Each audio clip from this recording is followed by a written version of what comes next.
جو جماعتی طریقے سے 8 واسطوں سے امام زین العابدین تک آپ کا نسب نامہ پہنچ جاتا ہے. یعنی آپ والد کے طرف سے حسینی، والدہ کے طرف سے حسنی، سید غریب نواز. آپ نے ہر ملک کا سیر کیا، جہاں گئے وہاں اسلام کا بول بالا کیا. بغداد گئے، مصر گئے، سجستان گئے، خراسان گئے، اس کے علاوہ بلخ گئے، لاہور گئے، لاہور سے دہلی آئے، دہلی سے اجمیر میں جا بسے. جب غریب نواز کا وصال ہوا، لوگوں نے دیکھا چھٹری کھول کے، بھائی سنتے تو تھے بڑے عاشق تھے، سنتے تو تھے بڑے اللہ والے تھے، بڑے صوفی تھے، سنتے تو تھے تقویٰ بہت تھا ان کے اندر. ذرا اب وصال کے بعد دیکھتے ہیں پیشانی پر لکھا دکھتا ہے ہاذا حبیب اللہ، ہاذا حبیب اللہ، ما تقی حب اللہ، ہاذا حبیب اللہ. یہ حبیب اللہ کا حبیب ہے، یہ عاشق اللہ کا عاشق ہے، تمہارا عاشق نہیں ہے. غریب نواز کو اسی لیے کہتے ہیں غریبوں کو نوازتے ہیں، غریبوں کو نوازتے ہیں، عقیدت مندوں کو نوازتے ہیں. جو ان سے عشق کر لے اسے نواز دیتے ہیں. غریب نواز کو غریب نواز ان کا نام اصلی، ان کا نام محمد کنیت حسن لقب معین الدین. لیکن ہندوستان کی سرزمین میں آنے کے بعد غریب نواز نے اپنا لقب خود سے نہ بنایا بلکہ مریدوں نے دیا. کہا غریب نواز آپ تو غریب نواز ہیں. شیخ عثمان ہارونی، آج کچھ لوگوں کو کہہ دیتے ہیں شیخ عثمان ہارونی، یہ بھی صحیح ہے زمانے کے اعتبار سے غلط تھوڑی، لیکن اصل نام ان کا شیخ عثمان ہارونی، ہارون کے رہنے والے تھے. کیونکہ صوفیوں کا زمانہ جو تھا اس دور کا زمانہ 8ویں صدی، 7ویں صدی، 6ویں صدی، 5ویں صدی، حتیٰ کہ 4ویں صدی میں صوفی جو ہوتا اس کے نام کے آگے اس کے مولد و مسکن لگ جاتا. یعنی مخدوم شرف الدین بہاری بہار کے تھے، شاہ اکبر داناپوری داناپور کے تھے، فاضل بریلوی بریلی کے تھے، غریب نواز اجمیری لگ گیا. اسی طریقے سے خواجہ عثمان ہارونی ہارون کے رہنے والے تھے، اس لیے ہارون رہ گیا. ایک بات جان لیجیے، غریب نواز سے پوچھا آپ مرید ہو گئے ہیں کیا؟ غریب نواز نے کہا ابھی تو مرید نہیں ہوا. لوگوں نے کہا 20 سال تک شیخ کی خدمت کر رہے ہیں، شیخ عثمان ہارونی سے کی خدمت کر رہے ہیں اور آپ کہتے ہیں کہ مرید ہی نہیں شیخ. غریب نواز فرماتے ہیں تمہیں پتا نہیں مرید کی تعریف کیا ہوتی ہے؟ غریب نواز نے فرمایا سید الاولیاء میں سید محمد مبارک بن کرمانی فرماتے ہیں کہ غریب نواز نے فرمایا مرید، اصلی مرید، حقیقی مرید وہ ہے جس کے بدن سے، جس کے نام اعمال لکھنے والا فرشتہ 20 سال تک اس کے اعمال میں بد نہ لکھے، وہ سچا مرید ہے. غریب نواز نے کہا جب 20 سال میں نے شیخ کی خدمت کر لی، شیخ کی عقیدت جب شیخ نے دیکھا اس کی عقیدت راسخ ہو چکی ہے، اب اسے خلافت دے دیا جائے، اب اسے اپنا مسترشدین بنا لیا جائے، جانشین بنا لیا. غریب نواز کو لے کر گئے. ہے غریب نواز تمہیں تو لے کے چلتا ہوں میں مدینے والی سرکار میں، مدینے والی سرکار میں لے کر حاضر ہوتے ہیں. یا رسول اللہ، یا رسول اللہ کرم کیجئے، مولا آپ کے در کہوں، مولا کرم کیجئے. غریب نواز فرماتے ہیں میں باہر سرکار کے روضے اقدس کے ہر وقت مراقب میں رہتا تھا. ایک دن خادم باہر نکل کر آتا ہے، خادم باہر نکل کر آتا ہے، پوچھتا ہے این معین الدین، این معین الدین، این معین الدین، معین الدین کہاں ہے، معین الدین کہاں ہے؟ وہاں پر ہزاروں معین الدین تھے. سب نے کہا لبیک معین الدین، لبیک معین الدین. پھر باہر آیا، پھر اندر آیا، پھر سرکار فرماتے ہیں معین الدین چشتی کو بلاؤ. سرکار فرما رہے ہیں معین الدین چشتی کو بلاؤ. خادم باہر آتا ہے، کہتا ہے نا معین الدین چشتی. غریب نواز فرماتے ہیں لبیک معین الدین چشتی. غریب نواز آقا کی طرف جاتے ہیں، مراقب ہوتے ہیں، خواب میں سرکار چل وگر ہوتے ہیں. سرکار فرماتے ہیں تمہیں تو ہند کی ولایت میں نے سونپی ہے، تم تو ہند کے بادشاہ قرار دیے ہو، تم ہند کے جتنے صوفی ہیں ان کے مشائخ ہو، تم ان کے صوفی ہو۔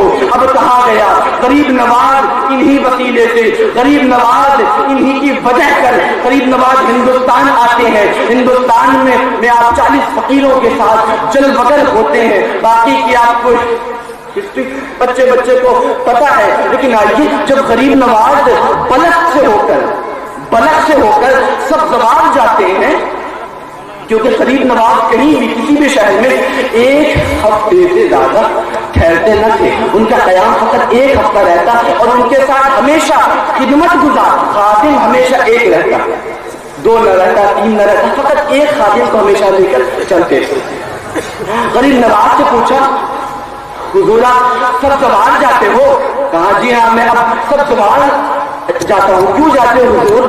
کہا بلخ میں اب میرا چرچا ہونے لگا، صوفیوں کا نام و نمود سے کچھ پتہ ہی نہیں، بلخ میں اب میرا کام ہو چکا، یہاں اسلام کا بول بالا ہو چکا، اسلامی حکومت ہو چکی ہے، اب مجھے سبزوار جانا ہے۔ پتا چلا سبزوار کا جو حاکم تھا یادگار محمد، وہ بڑا ظالم تھا، وہ بڑا جابر تھا، شیعیت پر بڑا غلو تھا۔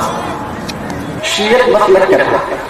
مسلک شیعہ تھا، کہتا صوفی کچھ نہ ہوتے ہیں، اسے صوفیوں سے بغض تھا، صوفیوں سے عناد تھا، وہ صوفی کو نہ مانتا تھا، اللہ پر بھروسہ نہ کرتا تھا، وہ کہتا بس مولا، بس مولا، کون مولا؟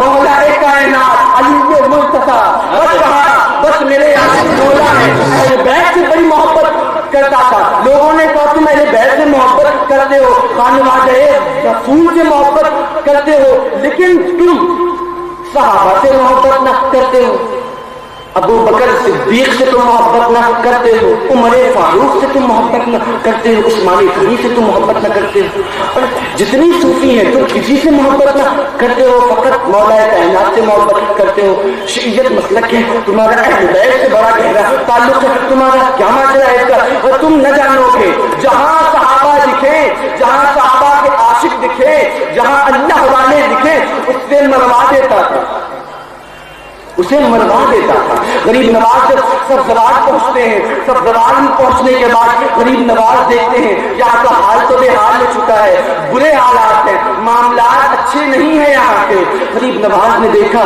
اچھا یہاں کا حاکم یادگار محمد ہے، سامنے دیکھا ایک حسین و جمیل باغ تھا، اس حسین و جمیل باغ میں دیکھا یہ تو باغ سبزوار ہے، یہ تو باغ یادگار محمد کا باغ ہے۔ غریب نواز یادگار محمد کے باغ کے اندر جاتے ہیں، غسل کرتے ہیں، 2 رکعت نماز نفل ادا کرتے ہیں۔ جب 2 رکعت نماز نفل ادا کر دی اس کے بعد تلاوت قرآن میں مشغول ہو جاتے ہیں۔ غریب نواز کا ایک خادم جو ان کے ساتھ ہمیشہ سفر و حضر میں رہا کرتا تھا آیا، کہا یا غریب نواز آج کیا بتاؤں، آپ کا یہاں ٹھہرنا بہتر نہ ہوگا، آپ یہاں نہ ٹھہرے۔ کیوں بھائی کیا معاملات ہیں، کیا ہو گیا؟ کہا غریب نواز معاملہ یہ ہے کہ یہ باغ حاکم کا باغ ہے، یہ باغ یادگار محمد کا باغ ہے۔ یہ باغ کس کا باغ ہے؟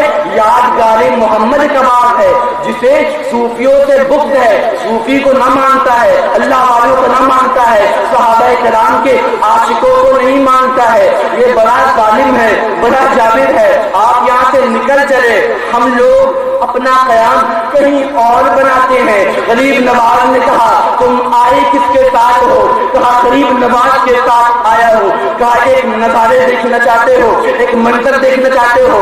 کہا اے غریب نواز دکھائیے کون سا منظر ہے؟ غریب نواز نے کہا تو جاؤ اس درخت کے سائے تلے تم بیٹھ جاؤ، وہاں چلے جاؤ، وہاں جا کر بیٹھ کر سامنے سے نظارے دیکھو، پھر کیا نظارہ دکھتا ہے، پھر تمہیں کیا دکھتا ہے وہیں سے تم کہنا۔ کہا وہ شخص وہاں جا کر بیٹھ گیا، تھوڑی دیر کے بعد اعلان ہوتا ہے یادگار محمد جو بڑا ظالم تھا، جو بڑا جابر تھا، وہ آج اپنے سبزوار باغ میں تشریف لا رہا ہے،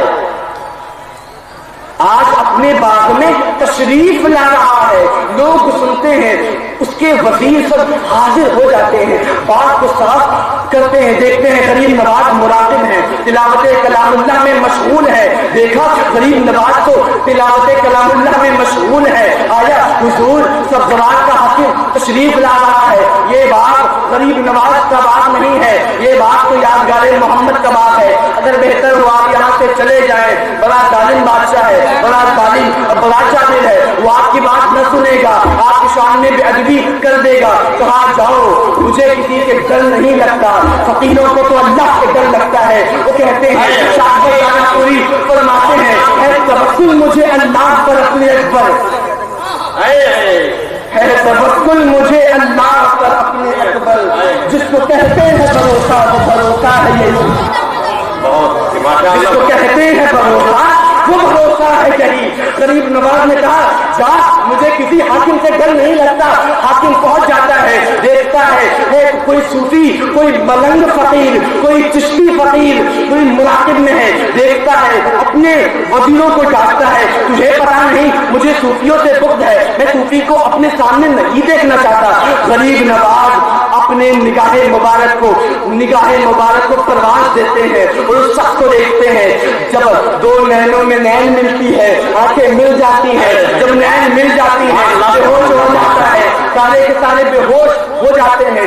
سامنے جو فقیر یہ نظارہ دیکھ رہا تھا، سامنے ملنگ فقیر غریب نواز کا عاشق جو یہ منظر دیکھ رہا تھا، حیران ہو جاتا ہے۔ غریب نواز فرماتے ہیں ہے سب ادھر آؤ، ذرا اس حوض سے پانی لاؤ، ان لوگوں کی منہ پر ڈالو، پانی منہ پہ ڈالا جاتا ہے، چھڑکا جاتا ہے، ہوش آتا ہے، غریب نواز کے قدموں میں گر جاتا ہے۔ لوگوں نے کہا ہے یادگار محمد تو پہلے بڑا صوفیوں سے بغض رکھتا تھا، آج کیا ہو گیا ہے، آج کیا ہو گیا ہے، کیسے ہو گیا ہے؟ جب بھی تجھے کوئی صوفی ملا، جب بھی تجھے کوئی فقیر ملا، جب بھی تجھے کوئی چشتی ملنگ ملا، تو نے ہمیشہ اس کی بغض کی، تو نے ہمیشہ اس سے عداوت رکھی، آج کیا ہو گیا ہے؟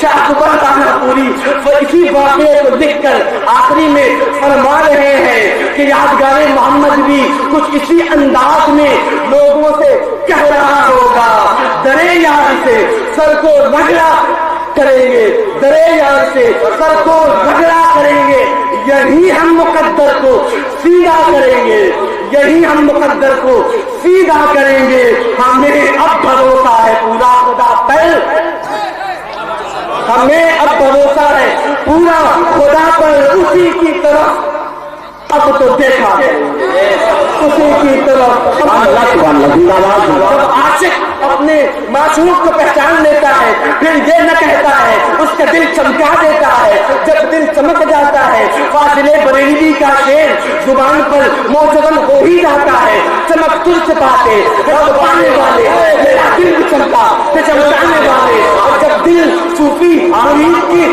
چمکا دیتا ہے پھر دماغ اکبر آبادی کا شعر ذہن میں گردش کرنے ہی لگتا ہے، تو دل کو دیکھتا ہے اور پچھلی رات ہونے دے، تو دل کو دیکھتا ہے اور پچھلی رات ہونے دے، جلوس حسن تیری چل بکا ہے دل سے نکلے گا، تو دل کو دیکھتا ہے اور پچھلی رات ہونے دے، جلوس حسن تیری چل بکا ہے دل سے نکلے گا، میں اپنے دل کو یوں پیش نظر سیماب رکھتا ہوں کہ میرا چاند جب نکلے اسی منزل سے نکلے گا، کہ میرا چاند جب نکلے اسی منزل سے نکلے گا۔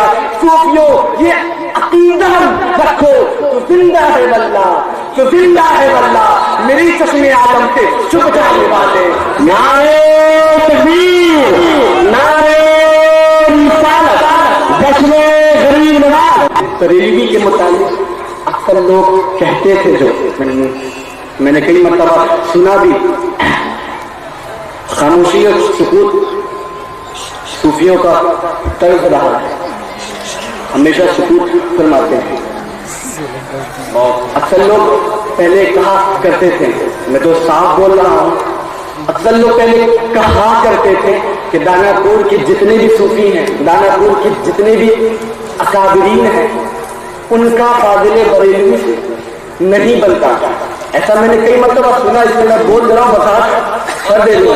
اور جو لوگ یہ سمجھتے ہیں کہ ہم لوگ فاضل بریلوی کو نہیں مانتے، تو آج وہ وضاحت میں کروں گا. بس 5 منٹ کی گفتگو ہے، بس 5 منٹ کی، 5 منٹ. اکثر میں نے سنا کہ داناپور والے فاضل بریلوی سے بغض رکھتے ہیں، اس لیے 1318 ہجری رجب کا مہینہ، رجب کی 7 تاریخ پیر کا دن، اور اس کے بعد سے لے کر 10 رجب تک 3 دن کا جلسہ بنام مخالفین ندوۃ العلماء سرزمین عظیم آباد میں منایا گیا، یعنی پٹنہ میں منایا گیا. اس دور میں ندوہ بہت عروج پر تھا. یہ میں تقریر نہیں کر رہا ہوں، صرف بتا رہا ہوں. اس وقت ندوہ بہت عروج پر تھا، لیکن وہاں سے کچھ ایسی خرابی ظاہر ہو رہی تھی جس کی وجہ سے لوگوں کے اعمال پامال ہو رہے تھے، بلکہ بگڑ رہے تھے. کیا کیجیے گا صاحب، لیکن دیکھیے کیا ہوتا ہے آگے جا کر کے. اس دور میں فاضل بریلوی ایک ذی شعور عالم اور مفتی کی حیثیت سے ہندوستان میں نمایاں مقام رکھتے تھے، لیکن اس دور میں فاضل بریلوی کو کوئی اعلیٰ حضرت نہیں کہتا تھا، مجدد دین و ملت بھی نہیں کہتا تھا. فقط اس دور میں مفتی بھی نہیں لوگ کہتے تھے، علامہ بھی نہیں کہتے تھے، فقط مولوی کہا جاتا تھا. آپ جب پرانی کتابوں کا مطالعہ کریں گے تو صرف مولوی کا لفظ آئے گا. بڑے بڑے عالم، علامہ سعد الدین تفتزانی جیسے عالم کے مطابق آ گیا مولوی سعد الدین تفتزانی. جلدی میں سنائی جاتی توضیح وغیرہ وغیرہ. اس دور میں مولوی کہا جاتا تھا، جہاں بھی ہو مولوی یا حسیت مفتی، لیکن بڑے بڑے القاب سے نوازا نہیں جاتا تھا کسی کو بھی. لیکن جب دیکھا گیا ندوہ عروج پر ہے اور اہل سنت والجماعت کو گھٹایا جا رہا ہے، اہل سنت والجماعت کے عقیدے کو بگاڑا جا رہا ہے، لوگوں کے عقیدے سے کھیلا جا رہا ہے، اس وقت عظیم آباد کے اکابر، عظیم آباد کے صوفی حضرات، عظیم آباد کے سجادہ نشینان، جس میں ملک کے بے شمار خانقاہوں کے سجادگان و نمائندگان شریک ہوئے، جس میں بدایوں کی سرزمین بھی سر فہرست ہے، مسولی سر فہرست ہے، اس کے علاوہ داناپور سر فہرست ہے. جس طریقے سے آج اہل سنت والجماعت کا مرکز بریلی ہوا کرتا ہے، اس زمانے میں عظیم آباد ہوا کرتا تھا، پٹنہ. عظیم آباد اس زمانے میں بریلیوں کا نہیں بلکہ پورے اہل سنت والجماعت کا مرکز ہوا کرتا تھا. فاضل بریلوی جب داناپور آئے، اس زمانے میں شاہ ابوبکر داناپوری سر فہرست تھے.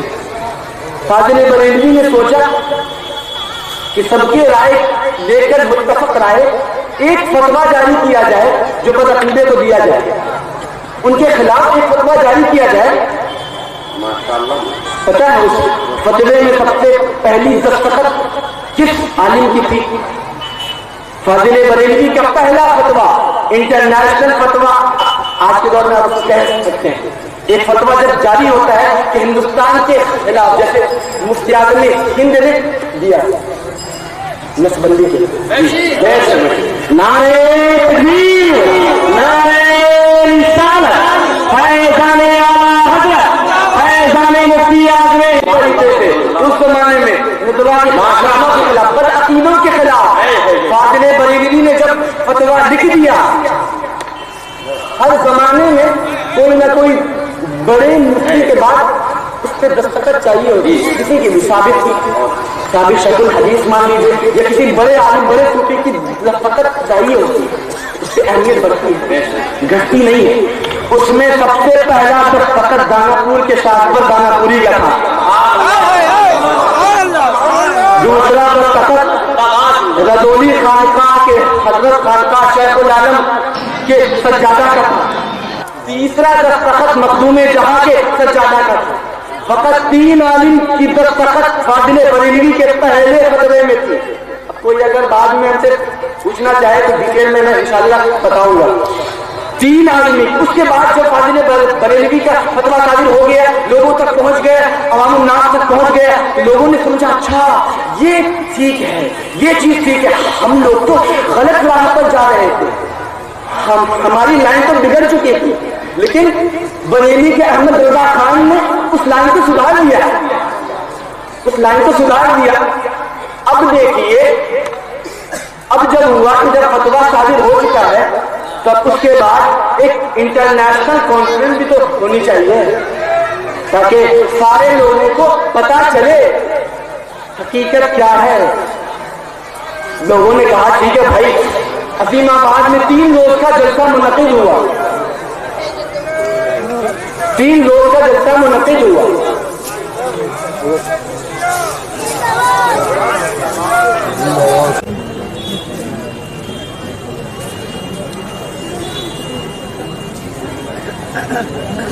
بیٹھ جائیے بچے, تھوڑا پیچھے جاؤ, پیچھے جاؤ. جی آپ جہاں ہیں وہیں تشریف رکھیں. جب جلسہ منعقد ہو گیا تب شاہ اکبر دانا پوری کے صاحبزادے شاہ محسن دانا پوری, سب جانتے ہیں شاہ محسن دانا پوری, ایک سوال تو کہا پیر محسن پیر محسن پیر. شاہ محسن دانا پوری نے اس اسٹیج سے پوچھ کر کہا آپ تو اعلیٰ حضرت ہیں, نعرہ تکبیر, نعرہ رسالت, نعرہ رسالت, خالد چشتیہ, فیضان اعلیٰ حضرت ہے. تاریخ گواہ ہے, کتاب کو اٹھا کر دیکھ لو, کتاب کا نام بھی سن لیجیے, قصیدہ اعمال الابرار فی لام الاسرار, تقریباً 164 اشعار اس میں موجود ہیں. انشاءاللہ تعالیٰ وہ کتاب جلدی منظر عام پر آ رہی ہے انشاءاللہ. اس میں پوری بھی تفصیل موجود ہے. اور اس خط کا اقتباس شوق میں یہ تھا کہ حضور آپ کا نظر کرم فقیروں پر جانا چاہیے. یہی جملہ ہوتا ہے. خاص تاریخ دیکھیے, وہ کہتے ہیں جب تک نسبت مل جائے عظمت کو دفن مل جاتی ہے.